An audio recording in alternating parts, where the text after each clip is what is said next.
Assalamualaikum warahmatullahi wabarakatuh. Alhamdulillahirabbil alamin wa bihi nasta'in ala umuri dunya waddin wa ala alihi washabihi ajmain amma ba'du. Ya puji syukur kita panjatkan kehadirat Allah Subhanahu wa taala yang telah memberikan kita semua kenikmatan kesehatan sehingga kita semua dapat berkumpul di tempat ini. Salawat serta salam kita curah limpahkan kepada junjungan alam, yaitu Nabi Muhammad SAW. Yang saya hormati Bapak dosen pembimbing, yaitu Bapak Profesor Dr. Haji Teddy Priyatna, MAG, dan juga Bapak Syamsuddin Aziz Saputra, MPD. Dan juga yang saya hormati juga banggakan teman-teman yang hadir pada persidangan ini. Lalu di sini saya akan mempresentasikan hasil penelitian saya, yaitu yang berjudul pembentukan karakter siswa melalui kegiatan riyadhah di Pondok Pesantren Manahijul Huda. Untuk latar belakangnya, salah satu bentuk kegiatan yang memiliki peran strategis dalam pembentukan karakter yaitu riyadhah. Nah, secara etimologis, riyadhah berarti latihan atau pembiasaan diri, baik secara fisik maupun spiritual, untuk mencapai kedekatan kepada Allah. Dalam tradisi pesantren, riyadhah diwujudkan dalam berbagai bentuk kegiatan seperti zikir, wirid, puasa sunnah, sholat malam, ataupun khidmah kepada kiai dan masyarakat, serta disiplin dalam tata tertib pesantren. Kegiatan tersebut bukan sekedar ritual keagamaan, tetapi merupakan proses pembiasaan untuk membentuk kedisiplinan, tanggung jawab, ataupun memiliki dasar keikhlasan santri yang mendalam. Nah, pesantren Manahijul Huda sebagai salah satu lembaga pendidik Islam yang masih mempertahankan sistem pendidikan berbasis tradisi keagamaan melalui berbagai bentuk kegiatan, atau yang saya teliti yaitu bentuk kegiatan riyadhah yang terstruktur dan terintegrasi dalam kehidupan sehari-hari. Nah, melalui kegiatan ini atau kegiatan riyadhah ini, santri dilatih untuk membangun karakter religius, disiplin, mandiri, serta memiliki semangat perjuangan dalam menegakkan nilai-nilai Islam. Adapun rumusan masalahnya, yang pertama, bagaimana bentuk dan pelaksanaan kegiatan riyadhah ini di Pondok Pesantren Manahijul Huda. Lalu yang kedua, nilai-nilai karakter apa yang dibentuk melalui kegiatan riyadhah di Pondok Pesantren Manahijul Huda. Selanjutnya, bagaimana kegiatan riyadhah dalam membentuk karakter santri di Pondok Pesantren Manahijul Huda. Yang terakhir, faktor apa saja yang mendukung ataupun menghambat pembentukan karakter santri melalui kegiatan riyadhah ini di Pondok Pesantren Manahijul Huda. Lalu untuk tinjauan penelitian terdahulu, yang pertama, menurut Ahmad Khalil tahun 2022, fokus pada riyadhah kolektif dan pengondisian lingkungan pesantren, belum sepenuhnya mengkaji integrasi riyadhah dalam pembelajaran formal ataupun evaluasi terukur karakter santri. Lalu yang kedua, menurut Soekarno dan kawan-kawan tahun 2022, menekankan riyadhah berbasis penugasan individual sesuai keunikan murid atau keunikan para santri, belum membandingkan efektivitasnya dengan riyadhah kolektif. Lalu yang ketiga, menurut Intan Fardiana Izzah tahun 2020, mengkaji riyadhah untuk peningkatan akhlak santri secara umum, belum mengulas dampak jangka panjang terhadap perilaku sosial santri di luar pesantren. Untuk metode penelitiannya, menggunakan pendekatan kualitatif dengan metode studi kasus. Untuk jenis penelitiannya yaitu menggunakan deskriptif. Lalu untuk teknik untuk sumber data atau informan, melalui pengasuh pondok, wawancara melalui pengasuh pondok. Yang kedua, melalui ustadz atau mualim. Lalu yang terakhir, yang ketiga, melalui 2 orang santri. Untuk teknik pengumpulan datanya melalui wawancara yang mendalam, ataupun observasi pembelajaran, baca tulis Al-Quran, dan juga dokumentasi. Untuk hasil penelitiannya, yang pertama, jawaban rumusan masalah yang pertama.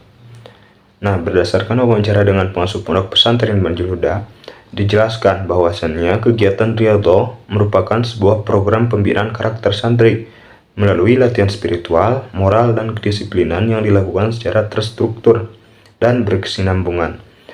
Konsep riyadhah di pondok ini berfokus pada pembentukan sikap istiqomah, kemampuan mengendalikan hawa nafsu, serta memperkuat kedisiplinan dan tanggung jawab dalam kehidupan sehari-hari. Nah, tujuan utama daripada kegiatan ini adalah mencetak santri yang berakhlakul karimah, mandiri, jujur, serta memiliki kedekatan spiritual yang kuat kepada Allah Subhanahu wa taala. Lalu untuk jawaban rumusan yang kedua, yaitu melalui ustadz tadi, berdasarkan wawancara dengan pengasuh pondok ataupun dengan ustadz atau mualim. Dalam pelaksanaannya, sistem pembiasaan riyadhah dilakukan melalui penyusunan jadwal harian yang wajib diikuti oleh seluruh santri. Sementara pengawasan dilakukan oleh pihak ustadz atau ustazah dan pengurus organisasi lain. Menurut pengasuh, kegiatan riyadhah memiliki pengaruh yang signifikan terhadap perkembangan perilaku santri.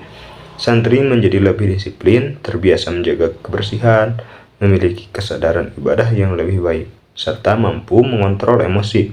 Meskipun demikian, terdapat sejumlah tantangan seperti menurunnya motivasi sebagian santri, ataupun benturan jadwal kegiatan, ataupun serta kondisi fisik yang tidak sama setiap santrinya. Nah, untuk menjaga semangat santri, pihak pondok menerapkan berbagai strategi seperti pemberian motivasi berkala, reward atau punishment, keteladanan ustadz atau ustazah, serta pendekatan personal kepada santri yang menumbuhkan perhatian lebih. Lalu untuk jawaban rumusan masalah yang ketiga, melalui dua santri tadi yang dapat saya simpulkan, dalam menanamkan nilai karakter, ustadz ustazah menerapkan metode yang beragam seperti keteladanan, uswatun hasanah, pembiasaan atau pembimbing personal, serta evaluasi sikap. Menurut para pembina, terlihat adanya perbedaan yang cukup nyata antara santri yang aktif mengikuti riyadhah dengan santri yang kurang aktif. Santri yang konsisten mengikuti kegiatan cenderung lebih disiplin, bertanggung jawab, dan juga memiliki kedewasaan emosional yang lebih baik. Sedangkan santri yang kurang aktif umumnya menunjukkan kedisiplinan yang lebih rendah dan membutuhkan pendekatan yang khusus. Lalu untuk pembahasannya, dalam perspektif Al-Ghazali, metode dalam pendidikan akhlak dilakukan melalui metode riyadhah dan metode pengalaman. Nah, riyadhah merupakan metode yang dilakukan untuk melatih diri agar senantiasa berperilaku baik, serta bentuk pembiasaan melatih anak didik untuk membiasakan dirinya pada budi pekerti yang baik. Al-Ghazali meyakini bahwasannya budi pekerti manusia bisa diubah dan diarahkan dengan pendidikan. Menurutnya, binatang liar pun dapat dijinakkan dengan latihan secara berulang-ulang dan membiasakannya pada tingkah laku yang bersahabat. Nah, dari penelitian terdahulu dapat disimpulkan bahwa riyadhah memiliki posisi strategis sebagai metode pembentukan karakter santri di pesantren. Riyadhah tidak hanya berfungsi sebagai latihan spiritual, tetapi juga menjadikan media internalisasi nilai-nilai moral dan etika Islam dalam membentuk kehidupan sehari-hari santri. Melalui pembiasaan dan pengawasan berkelanjutan, kegiatan riyadhah membentuk karakter yang mencerminkan ketaatan, kedisiplinan, keistiqomahan, serta tanggung jawab dalam menjalankan kehidupan sebagai seorang santri dan juga calon pemimpin umat. Nah, yang terakhir kesimpulannya, berdasarkan hasil penelitian dapat disimpulkan bahwa kegiatan riyadhah memiliki peran strategis dan efektif dalam pembentukan karakter santri. Di pondok pesantren Minhajul Huda, pelaksanaannya meliputi zikir, wirid, puasa sunnah, qiyamul lail, khidmah kepada kiai, serta disiplin terhadap tata tertib. Nah, memberikan kontribusi yang nyata terhadap pembentukan nilai karakter yang meliputi kedisiplinan, keikhlasan, tanggung jawab, kesabaran, kemandirian, dan juga keteguhan spiritual. Kegiatan riyadhah terbukti tidak hanya sebagai ritual ibadah, tetapi sebagai proses pembiasaan dan pengendalian diri yang menginternalisasi nilai-nilai moral Islam dalam kehidupan keseharian santri. Nah, secara keseluruhan, Riyadhah menjadikan model alternatif untuk membentukkan karakter yang berbasis spiritual yang dapat dikembangkan lebih luas, baik di pesantren maupun institusi pendidikan Islam lainnya, untuk menjawab tantangan pendidikan karakter pada generasi modern. Mungkin cukup sekian presentasi untuk hasil penelitian saya. Kurang lebihnya mohon maaf. Wassalamualaikum warahmatullahi wabarakatuh.